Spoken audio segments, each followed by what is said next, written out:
So good afternoon, my friends. It's a pleasure again to meet today for our session, and this time we'll be looking at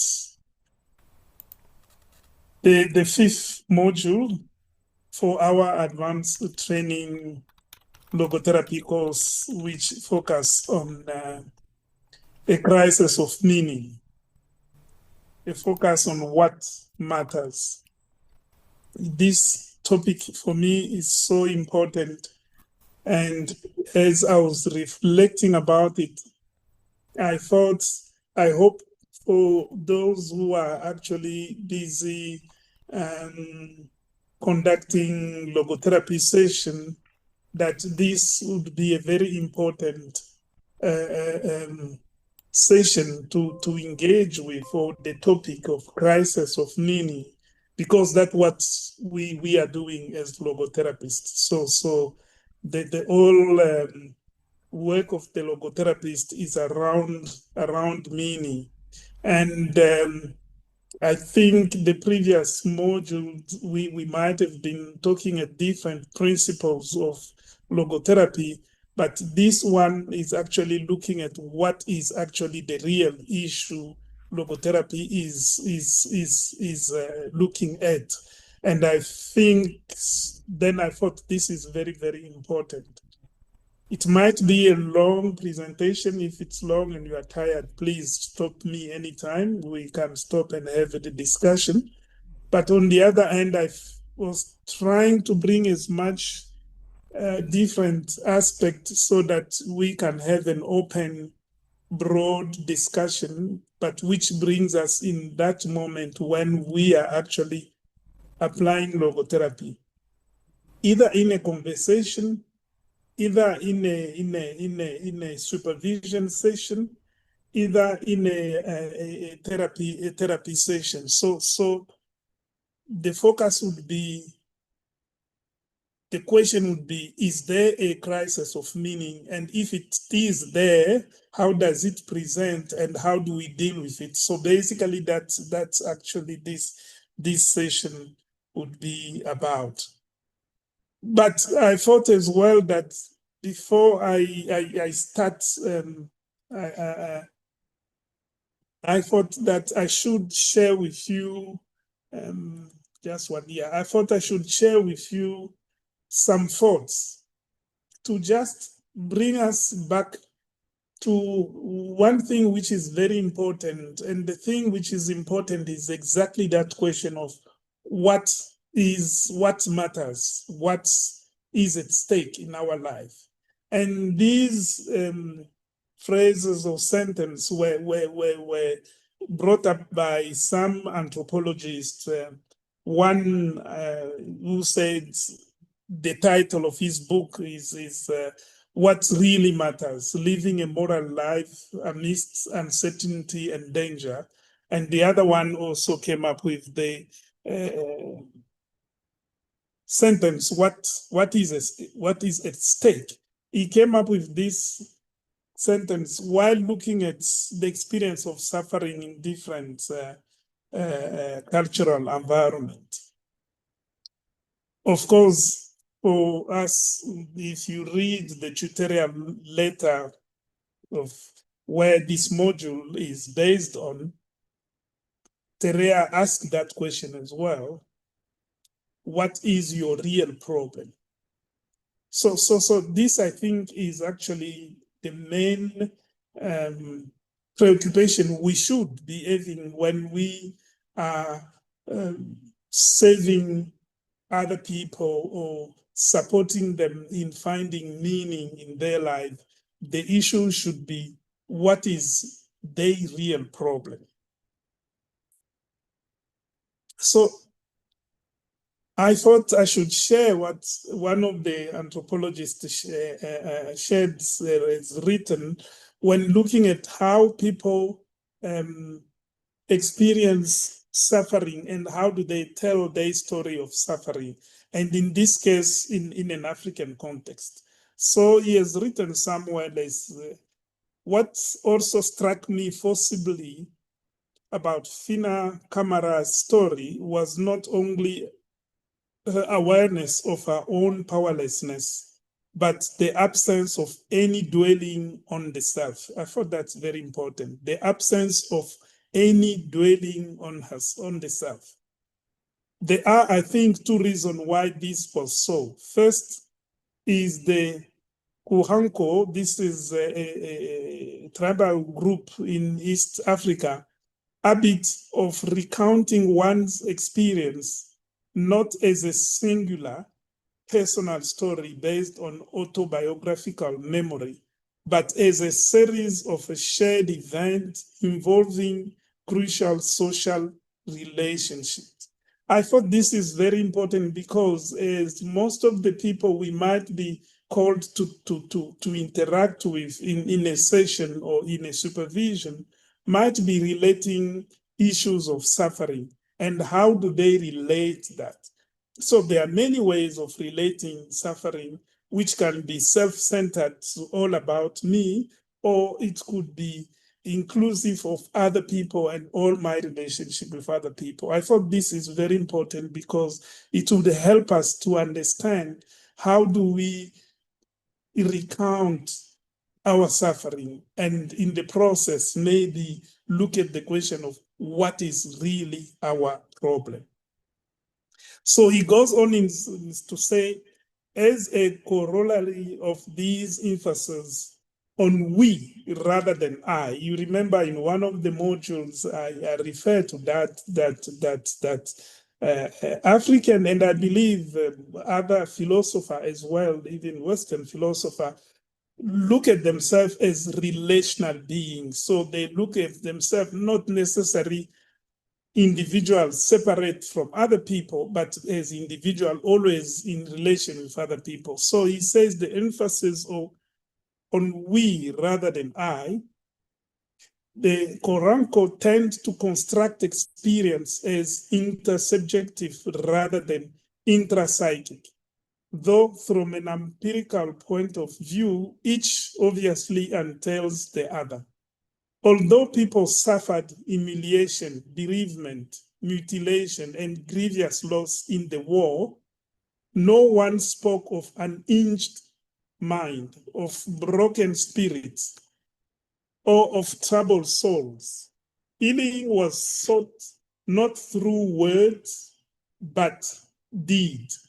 I thought this also was very, very important that when we recount or when we listen to suffering, that we pay attention to the core of the human person, which is the spirit and which is always healthy. Now, that was what these anthropologists observed in an African context. But what does logotherapy say in terms of when we are faced with suffering? Frankl says in his book, The Doctor and the Soul, the meaning of life, we have said, is not to be questioned, but to be responded to. For we are responsible to life.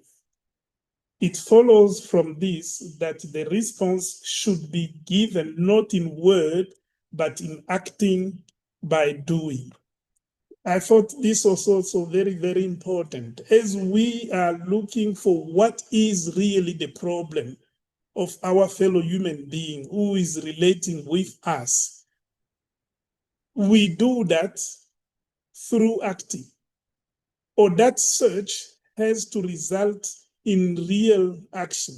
It shouldn't be a philosophical discussion or reflection done somewhere in a room and then which has got no connection with what is happening in the real life of the client.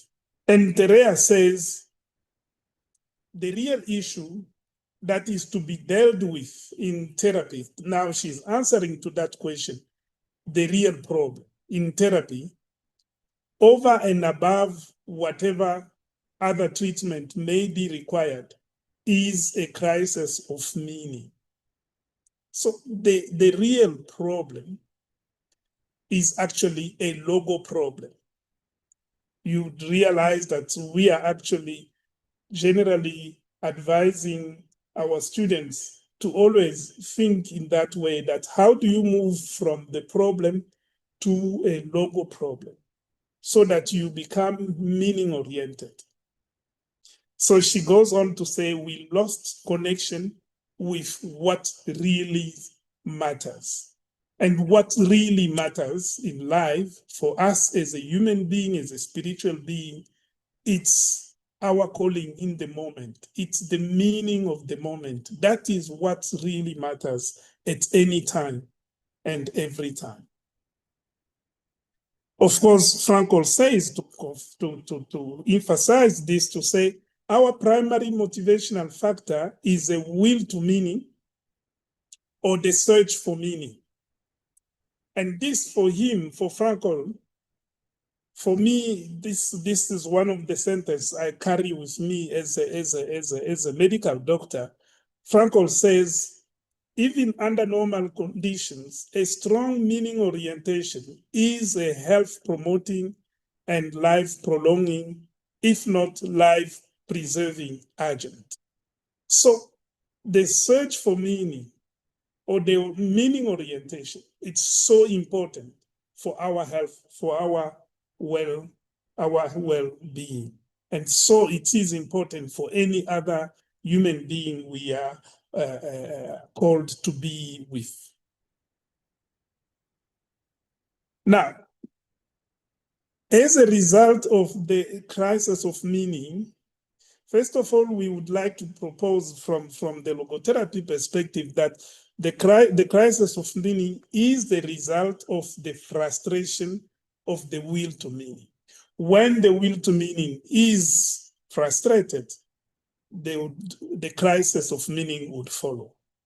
And that's with the existential vacuum as a deep inner void. And this can develop into neurotic triad, which Frankl said is made of addiction, aggression, and depression. It is important to say these phenomena are presented here in general, not as in a clinical term as would do it in mental health. But we have to remind ourselves that besides these crises of meaning, we are also going through many other meanings. And that's why some people have come up with this concept of polycrisis. Besides the crisis of meaning, we are also going through a number of other multiple crises, and people talks of polycrisis. In one of the previous presentation, I talked about education, where an author says education is not working. So education is in crisis. Crisis of quality of care if we talk of health system. Health crisis when we look at all the type of conditions, pandemics we are going through and so on. We have crisis of human resources for health, crisis of leadership. So there are many types of crises. And for me, then, especially for someone living in an environment like Africa, I would suggest and agree with other fellow researchers who says that we are living in a live world or a context of poverty, violence, displacement, and pandemics. And you would realize, my dear friends, that all these are cause of suffering. And if they are cause of suffering, all poets in a preface of Man's Search for Meaning has written that the central theme of existentialism, to live is to suffer. To survive is to find meaning in the suffering. If there is a purpose in life at all, there must be a purpose in suffering and in dying. So what I'm trying to say is if we are living in an environment of polycrisis, an environment that we have so much going on, and war, poverty, displacement, and so on, and that so much suffering and illness, we are called to survive. And to survive would be, we need to find meaning despite suffering. So you'd understand then that if we do not find meaning, we have a crisis of meaning, which is then a crisis of meaning in the midst of all these other crises, which are cause of suffering. And so, as I said, the bottom of the slide, that the failure to find meaning in suffering leads to further suffering, despair. But I would like to suggest that all these crises we have in different systems, be it in education, be it in justice system, be it in health system, be it in art, sports, we experience a kind of suffering and crisis. I would like to suggest that all those crises, for me, are actually due to crisis of meaning. So the crisis of meaning is the source of the other crisis in the subsystem of the cultural system, such as economy, politics, justice, and education and religion. You would know, for example, in economy, we talk of all four sort of corruption in the world and how it causes pain and suffering to many people. I would like to suggest that many of us would engage in this type of behavior of corruption when we lose it, when we have lost our compass toward meaning, when our will to meaning has been frustrated, then we become prone to this kind of behavior. Of course, Frankl would say, besides suffering, we are also faced with guilt and death. And that's what he calls the tragic triad. It's made of suffering or pain and guilt and death. All these different phenomena, they do challenge us to find meaning. When we face death, when we face guilt, when we face suffering, we need to find meaning. When we do not find meaning, we are going to experience a crisis of meaning. And if it's not taken care of, that existential vacuum can move toward, lead us to the neurotic triad, which I said is, Frankl said, is made of addiction, aggression, and depression. Just to come to what Frankl said in terms of crisis of meaning and our society as at large, in one of his book, Man's Search for Ultimate Meaning, Frankl says this, and this he says it's one of the person he was talking with, I think a driver of a taxi, who said, of course, the new generation, which I think refers to all of us, the new generation is mad. Of course, they are mad. They kill themselves, they kill each other, and they take dope. This is basically a sentence which illustrates what Frankl calls the mass neurotic triad, which is made of depression, addiction, and aggression. Again, I'm saying these are used in general. So as an illustration, we thought this could help to understand how the crisis of meaning would lead us to existential vacuum, by when we are faced with pain and suffering, guilt and death, without meaning, we experience despair. And that can lead us to isolation, alienation, displacement, where we are disconnected with other human beings, we are disconnected with the world, we are disconnected with the higher being.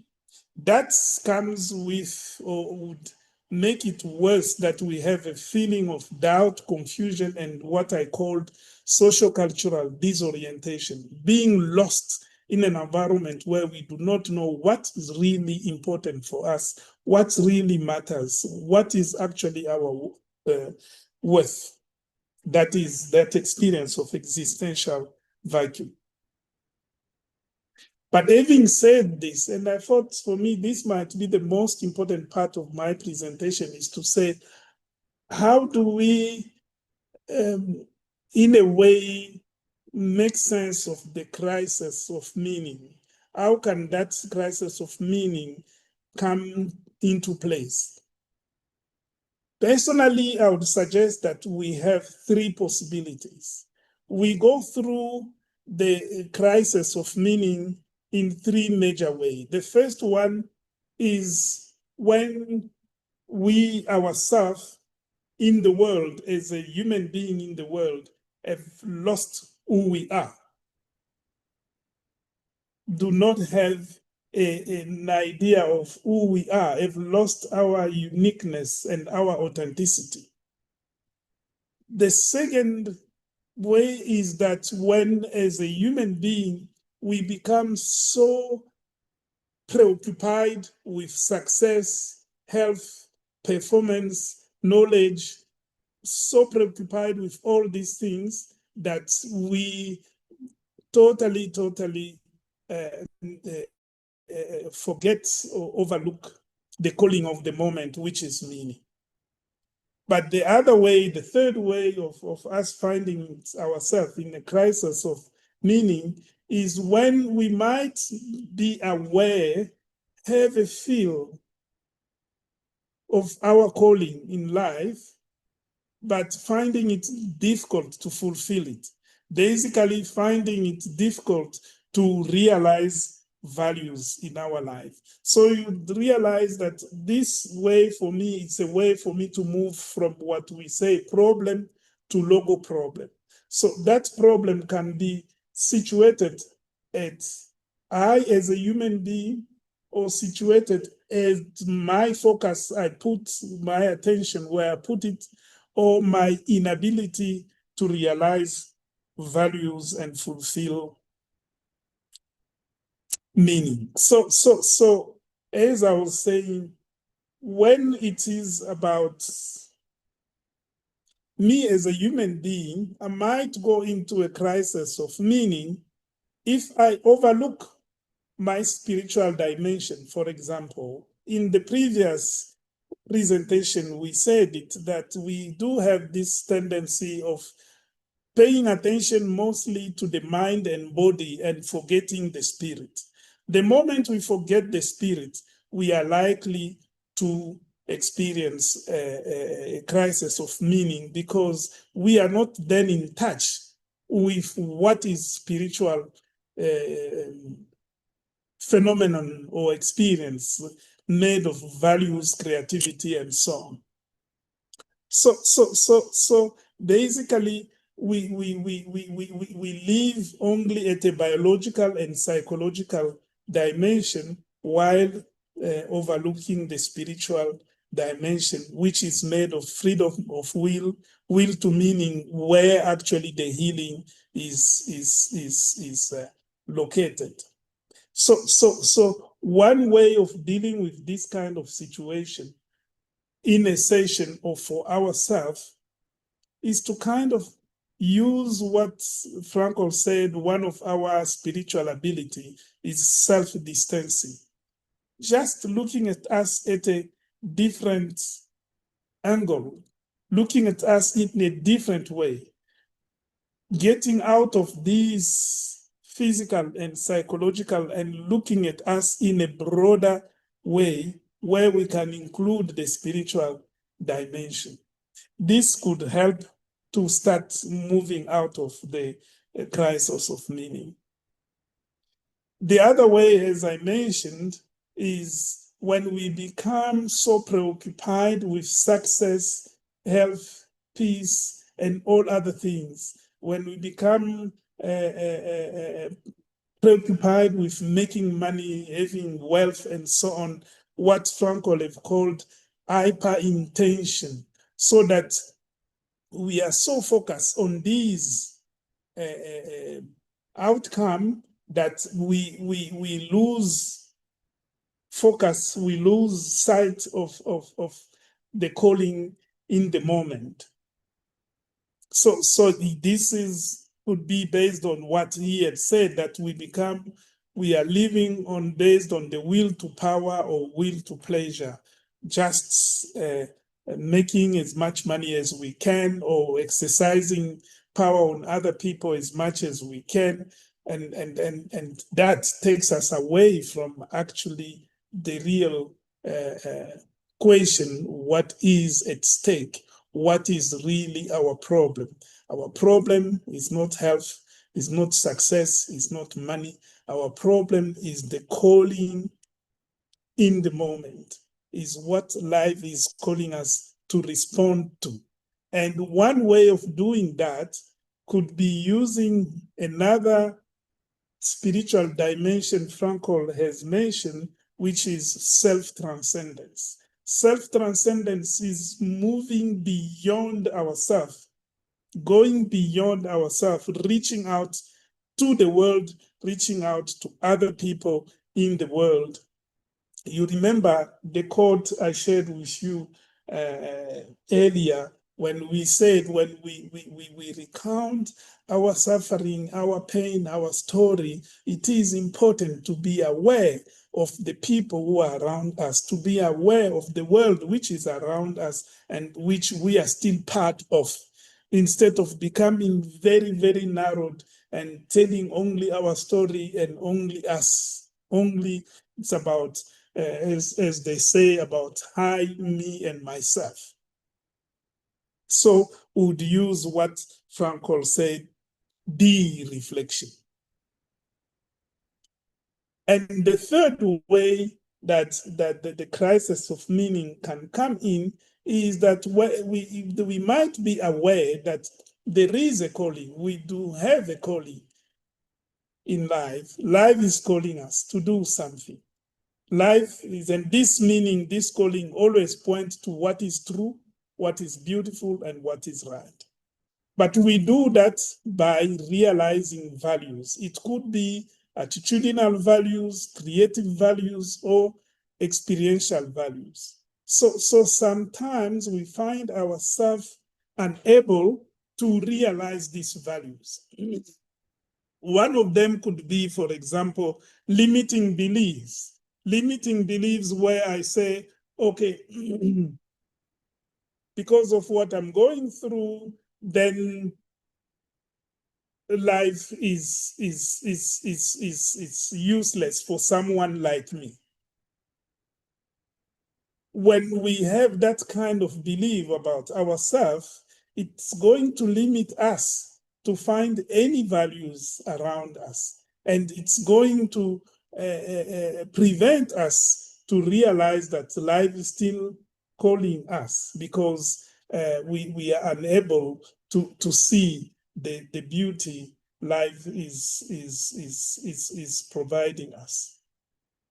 I might love, as a parent, I might love my children or my partner, but if I believe personally that I'm not worth, I do not have the power, or I do not have the way of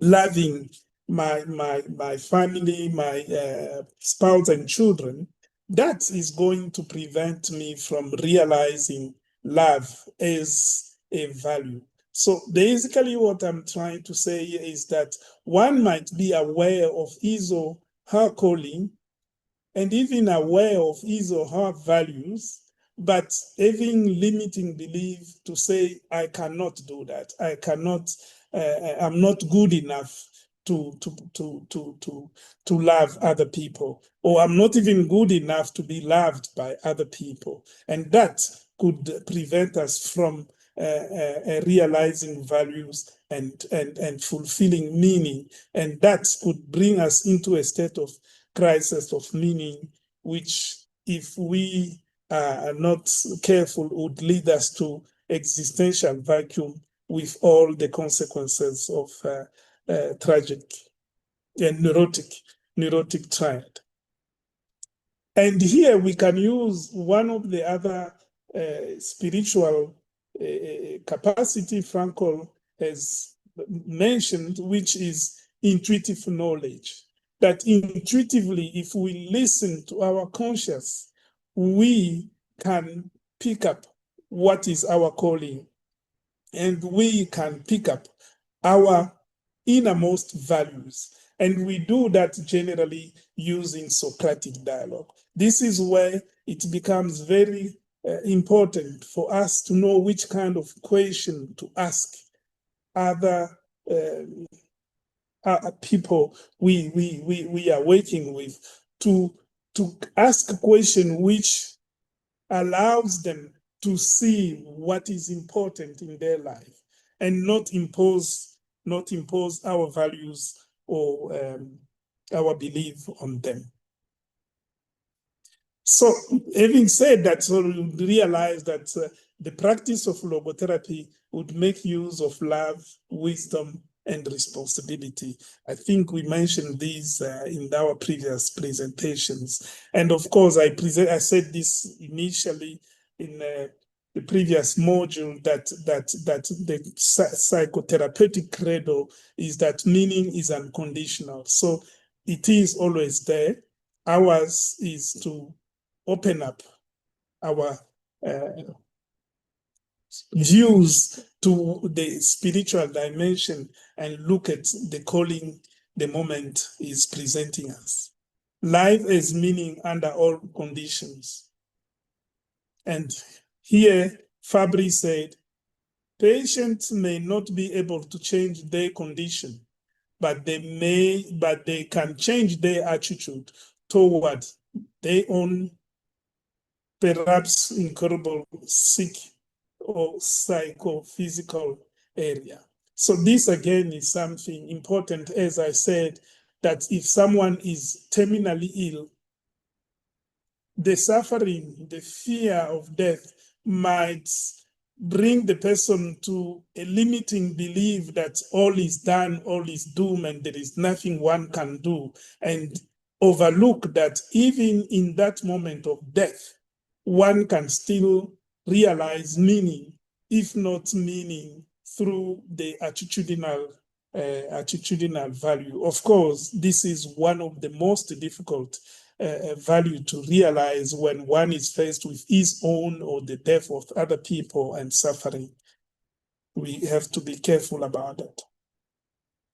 So, of course, the meaning we are dealing with here is the meaning of the moment, which is the demand of the moment. That's the crisis of meaning we are talking about here is the meaning of the moment. We are not referring to the meaning of life or ultimate meaning. And that meaning of each moment is fulfilled, as I've mentioned before, by realizing values. And by doing so, this facilitates the move from medical paradigm to the relational paradigm, which integrates the medical evidence-based approach with the value-based. Basically, what I was trying to say here is that when we become meaning-oriented, we move from that views of us being separate, isolated from other people and the rest of the world, to us being part of a bigger order, part of a bigger system in life. So we go into a relational paradigm, which is in tune with the Ubuntu philosophy, which I believe even today in Africa, many parts of Africa, we have lost the Ubuntu philosophy, which we need to recover. So logotherapy, with the use of phenomenology as the study of experience and narratives, as a way of expressing and capturing the experience of suffering would facilitate healing and recovery as the search for meaning supports the right attitude in the face of suffering and the healthy lifestyle. So when we move away from the crisis of meaning, we should be having the right attitude to deal with whatever challenges we are going with through, and to have the right way of living in life. And by doing so, we connect. Remember the quote of Terrea, we disconnect with what really matters. We connect with ourselves because we believe we are worth living. We connect with other people who we love, and we meet them in their uniqueness, and we connect with the nature around us. And if one uses that way of looking at things from moving to problem to crisis of meaning, being meaning oriented, one can use what Fabry called the guidepost to meaning. When we are meaning oriented, we tend to discover who we are really. We tend to become closer to our authentic self. When we move toward meaning, we exercise our freedom of will, meaning that we have possibilities, we have choices, we have opportunities to choose from. And there, that's where we have the chance of finding meaning. And it's important to realize that we might have many good opportunities, but generally there is only one, which is the meaningful opportunities. Of course, we should be kind with ourselves because mistake might happen, and we should be able to deal with guilt as we mentioned it before. So we'll be in a space of choices that even in a terminal stage, when one is about to die, one can still have a choice of attitude, have a choice of how to behave and treat other people, and say, one could choose to say, I don't care about all of you because I'm dying, so I'm going to say whatever, I'll be nasty with everyone because after all, I won't be here anymore. Or one can choose that I would still keep loving and be caring even at the last of my breath. These are choices one might have to make. And I've seen that in real life, where people would even ask, why should I care? If I have to go through such kind of suffering, and if I have to die, why should I care? That is an important existential question which we need to face. And another guidepost is uniqueness. By being meaning-oriented, we move in a space of being unique human being where we cannot be replaced by any other person. We are not saying we are special, but we are saying we are unique. We are who we are, and we are the only one there in that moment. And the other guidepost is responsibility. Responsibility meaning that whatever we do, whatever choice we make, we take our responsibility to take those choices. Whatever we choose, it's done in a meaningful way and not carelessly. Of course, the other guidepost is self-transcendence, that when we are meaning-oriented, we become more concerned of the world beyond us, that we are reaching out to the world beyond us. And by doing so, we discover ourselves, and the world opens up with more possibilities and choices. And our uniqueness becomes more and more redefined. So these are some of the existential questions which we might ask when we are in that crisis of meaning. Is why me? Why us? So basically, For me, I thought this question points to what is meaningful and what is our purpose. Ask question of who am I? Who are we? This refers us to identity and spiritual being. If we see ourselves just as body, as machine, without mind and spirit, it's a way of answering, then we are more likely to experience crisis of meaning, because we are more likely to overlook the content of the spiritual dimension. The other question is, why live? What is the purpose of life? This points to the will to meaning and motivation. What really motivates us to wake up in the morning, to take care, to be concerned, to take care of other people, to even take care of ourselves? What makes us do all those? The last question is, where am I and where are we? So the awareness of the world around us and its condition, it becomes very important. Remember earlier I said we are living in a context of poverty, suffering, displacement, and all these, that awareness, it's very, very important, because it calls us to take an attitude. And generally what I say often is to say that suffering calls us to care. Being suffering, our own suffering or the suffering of other people, it's a call to be caring. So with this kind of attitude of moving from problem to logo problem and being meaning oriented, we are moving from inertia or passivity to responding actively to the calling of the moment. Remember, it's not about word, about what we say, is mostly about the deed, about our act and our doing practically in life. We move from being isolated to becoming connected to other beings and the world as well.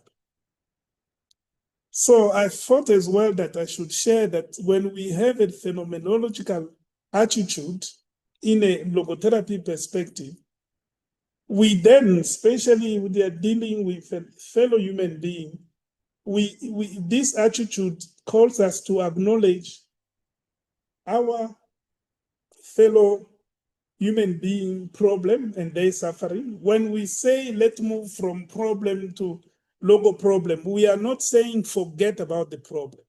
We are not saying forget about the suffering. We are saying we need to acknowledge that suffering is there. We need to acknowledge that death is facing us. We need to acknowledge that we do make mistake, either by omission or commission. We acknowledge that. However, despite all of this, we also have a calling, which is the third bullet. So we have to acknowledge the problem of our fellow human being.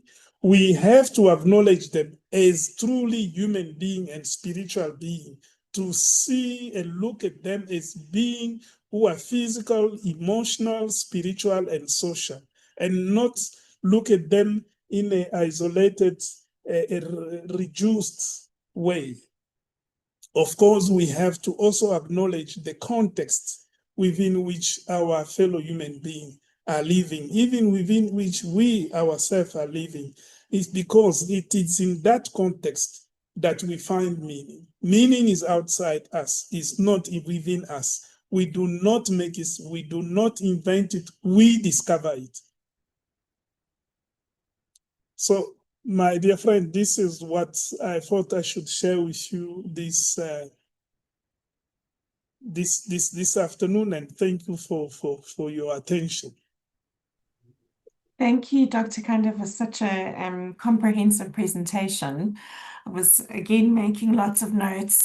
I just wanted to clarify something that you said sort of early on in your presentation.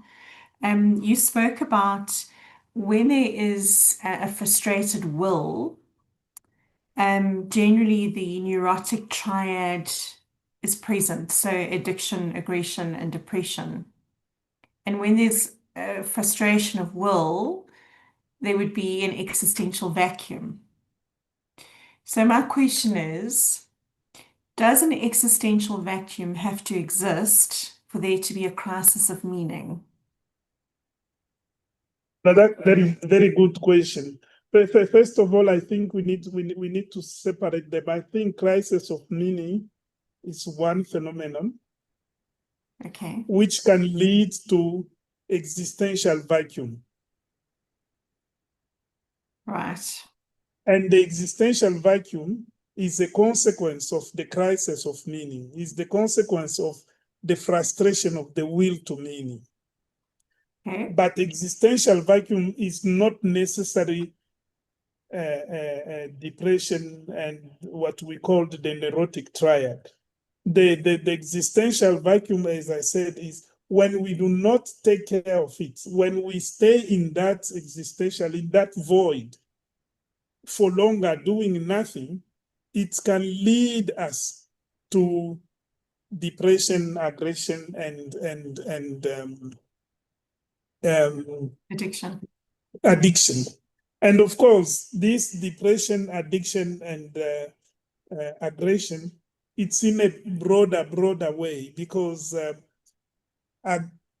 first of all, I hope that is clear. We need to separate it because, and again, the crisis of meaning, it's not necessarily pathological. Mm. Actually, sometimes something which remind us of our humanness, which remind us of our human spirit. So there will be moments where we can be in a crisis of meaning, where we do not know what to do, where we are so overwhelmed by pain and suffering, or by many noise in our head that we do not know what to do. That is not necessarily pathological. But when we do not do something about it, it might lead us to a emptiness. Then we feel empty. And now in a search of dealing with that emptiness, if we are not careful, we can look for the wrong way. I don't know if it makes sense. We can look for the wrong way. The wrong way could be will to pleasure. I feel so empty. I feel so bored that I go out, look for anything I can put my hand on to feel excited, to feel alive. That's addiction. Mm. I feel so empty that my life is so empty. I don't see any reason for living, that I feel I better die. And that could be active suicide or passive suicide as well. So it's important to separate this. We are not saying that existential vacuum equals to neurotic triad. This is different. Thank you. Yeah. Helps. It's different because otherwise, I don't know, personally, I do go through that moment, and I have to be careful. Before this session, we are talking about doctor not being aware that they are burned out, and I personally believe that burnout it's triggered, or it is underlined by a crisis of meaning at work. That at time I do lose that sense of meaning and purpose in my work. And if I'm not careful, I become irritable. I feel empty and bored, and I'm more prone to become difficult with other people, aggressive and so on, or maybe run away from my work to go and look for something to excite myself. So it is important to separate the crisis of meaning. It's a totally human experience we go through, And Frankl proposes that the way of dealing with it is for us to be aware of our values and realize them. This is why we need to do something about it. We need to realize those values. It's not about just talking about them, it's to realize them, living them. Mm. If we do not, then we experience that existential vacuum. And the existential vacuum, if it's not taken care of, can be an open door to addiction, depression, and aggression. And sorry, Dr. Kanda, the Yes, please. addiction, depression, and aggression, if left unchecked, as you say, can that not lead to serious physical illnesses as well? Yes. Yeah. No? You're totally right. You're totally right. This is why there are some people who are actually suggesting that all these number of lifestyle illnesses, chronic illnesses, many of them are actually illnesses of crisis of meaning. Yeah, absolutely. But the problem, and in many instances, from what I've seen, once you allow it to get to that, it's very difficult to come back again because you've done physical damage to yourself. Yeah. Yes, but there again we have to be careful. Meaning is unconditional. Yeah. So meaning is still available. Yeah. Okay. And, I hear you, but that's you're turning another corner, you know. Yes, yeah. Of course, this is But I like what you are saying, because this is an important thing. We have to be aware ourselves as logotherapists. We also have to be careful when we are faced with severe conditions, serious condition. We should be able to refer as well. We should be able to refer as well, because as you are saying, if because of our lifestyle we have developed physical conditions, it doesn't take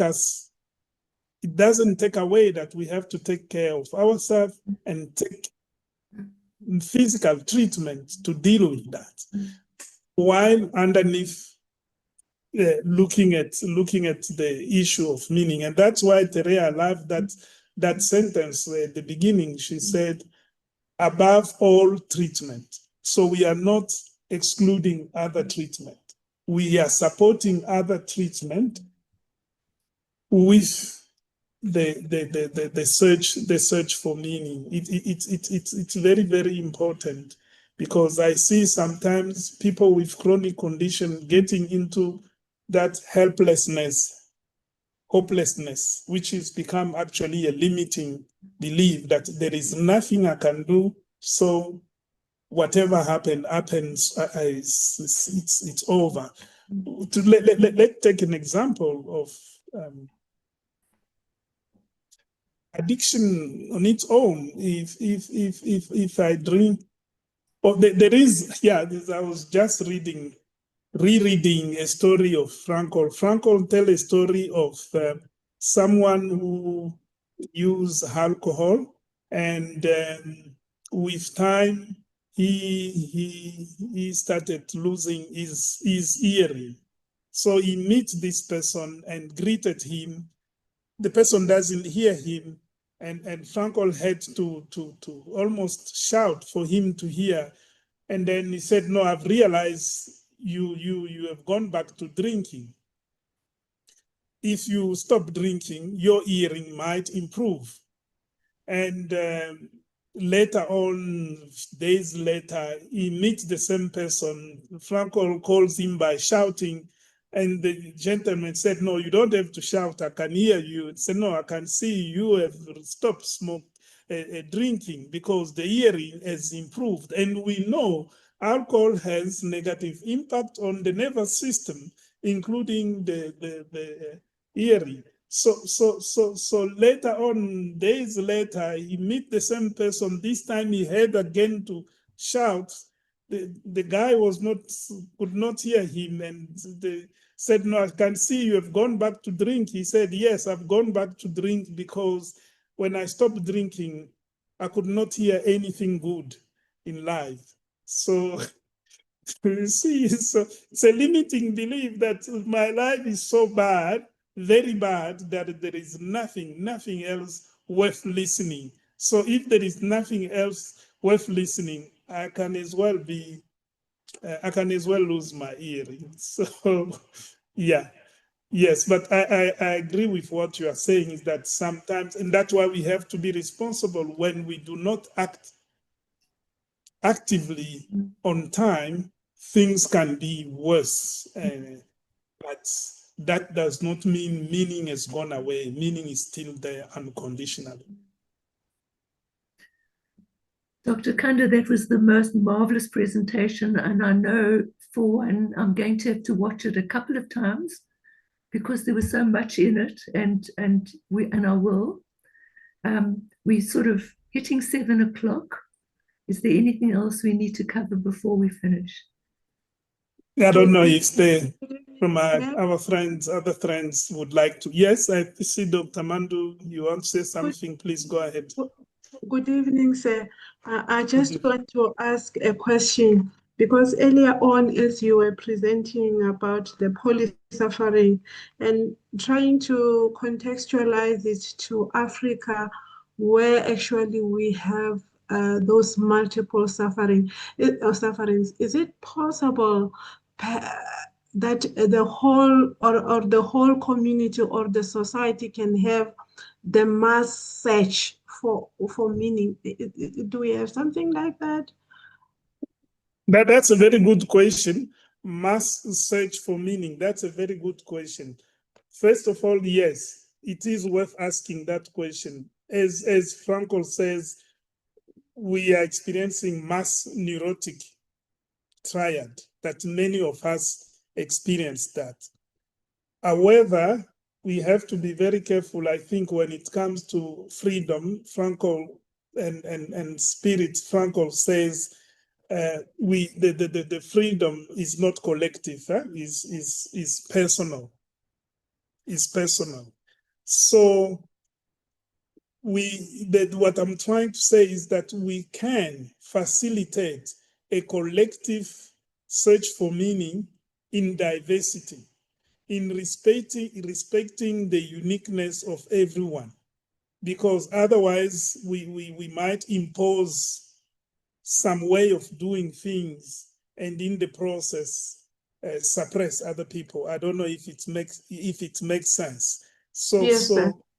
Yeah, so collectively, and I believe we have, it's part of our responsibility to work at the community level in terms of prevention, in terms of promotion of good relationship among human beings, by calling people to be aware and to fulfill their values in life.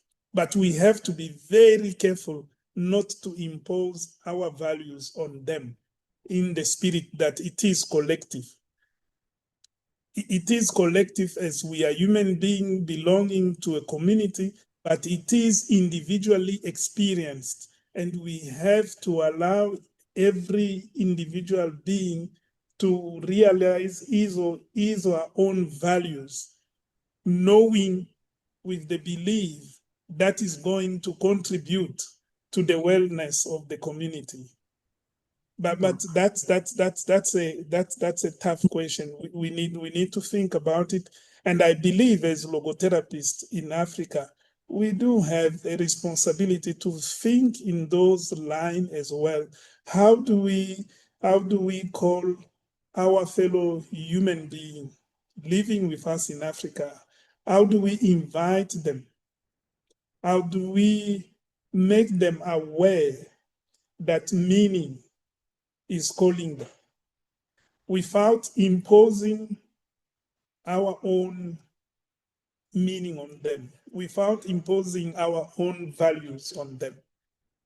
That, I think, is the challenge. Thank you very much for the question. Thank you so much, sir. Thank you so much. It's clear. Thank you. Thank you so much, Dr. Kanda, for that wonderful presentation. Can I take Thank a you. minute to ask something? Please go ahead, Yeah, Cynthia. Please go ahead. my concern was we live in a world where self-centeredness, selfishness, need for power, pleasure on an individual level is so high. The world bombards you with that, no? Whether scientific or psychology, the me time, the I, the self is so powerfully ingrained into the person's sense of self.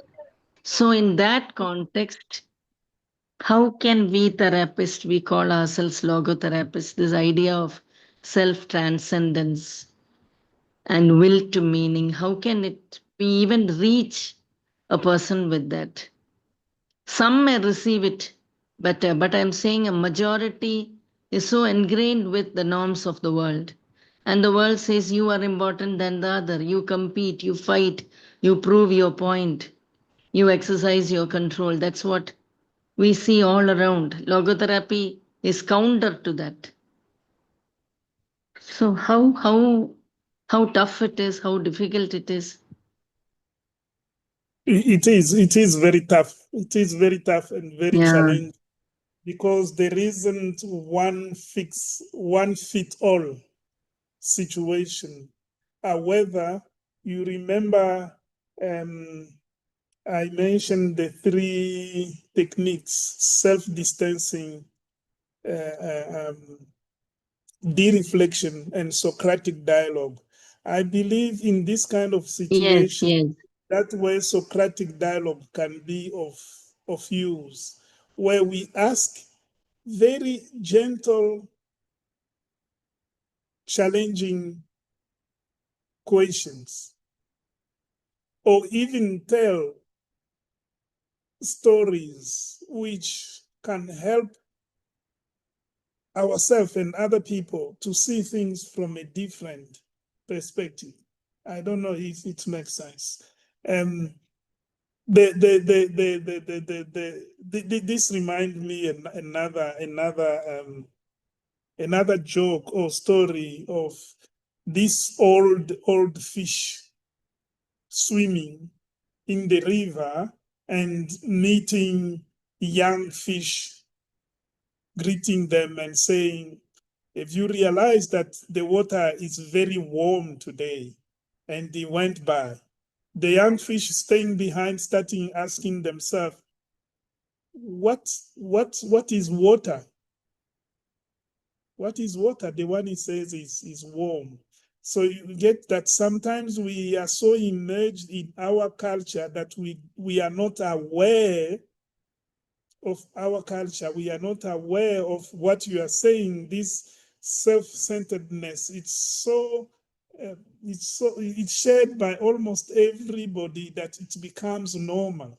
So a logotherapist has to find his uniqueness, like the old fish, his own uniqueness, to greet and behave and ask and tell stories, literally improvising in a way that you invite people to ask themselves questions and say, hey, am I right in what I'm doing? So I don't know, Cynthia, it's a very, thanks very much for, again, another very challenging question, because it doesn't have a fit-all answer, but it will depend on each logotherapist. Again, the type of logotherapist one is, be it an artist, or be it a doctor or a teacher. You can behave and relate with your fellow human being in a way that it challenges them to say, this is not the way of doing things. They do not have to do what you are saying, but maybe just challenge them so that they make use of their intuitive knowledge and answer that question. But again, this is a challenge we have in the world today.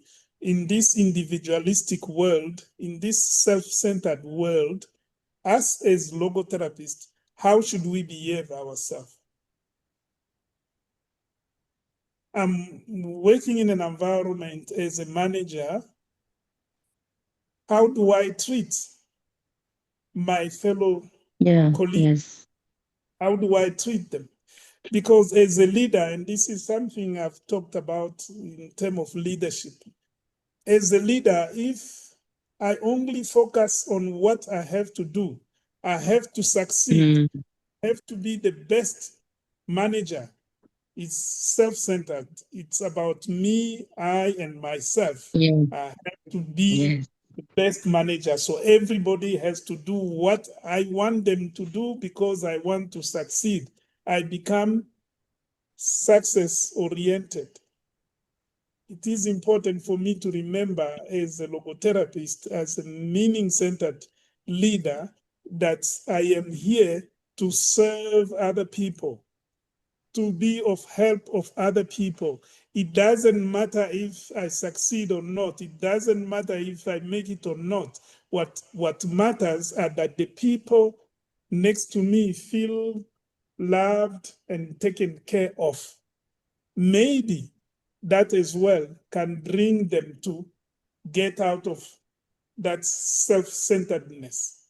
So it does apply to us as well. I'm sorry to